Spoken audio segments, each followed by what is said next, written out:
Caroline, I know you know this, having lived it, but it can be a pretty all-consuming, sometimes overwhelming experience for one person to lead a mission trip, especially if it's a larger trip or a trip that is going a great distance. There's so many logistical details, and it's really easy to get bogged down with that. What can be delegated? What can be divvied up among other leaders so that the person in charge isn't holding everything? Mm-hmm. I think so much can be delegated. And again, having the opportunity to bring along extra hands isn't the case for everyone, but whatever adults you have, whatever leaders you have, you've got to spread the work out. Not everyone needs to hold everything, and certainly not the main leader or the youth minister or youth director. And I also think there are things that only that person can do that others can't, right? I like cooking, I like meal prep, I like meal planning. But that's probably not the best use of my time on a trip. I can be in relationship with kids. I can be a theological presence and sounding board in a way that maybe a parent volunteer or a young adult volunteer is not ready to do or not able to do. Let them do the food and stay out of that lane. So really having a team prepared ahead of time to delegate work and transportation logistics and the food and lodging logistics. I do want every adult to have a shared master itinerary and agenda so that we know our timing, and you're not the only one holding those details, and the contact numbers, and when the buses are late, or what's the van contact pickup confirmation code. Put that all on a piece of paper, have it all out there so that a few hands are holding it and not just the main leader. I also think there's a really neat way to have your youth hold some of these things. Work with those leaders. Maybe they're the seniors of your youth group or the more seasoned veterans.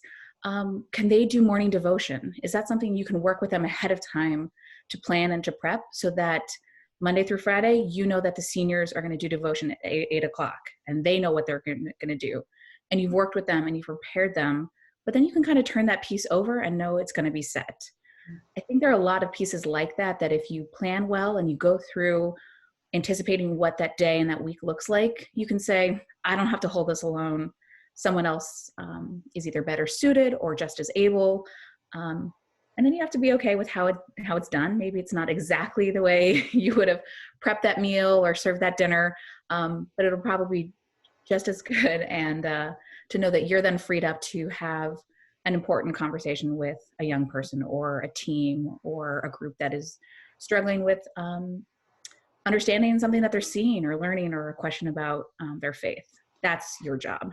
And that involves a certain level of humility, I would think, to be able to say, this isn't the way I would have done this. I would have done this a different way. I had a different picture for this in mind, but that's not my role on this trip.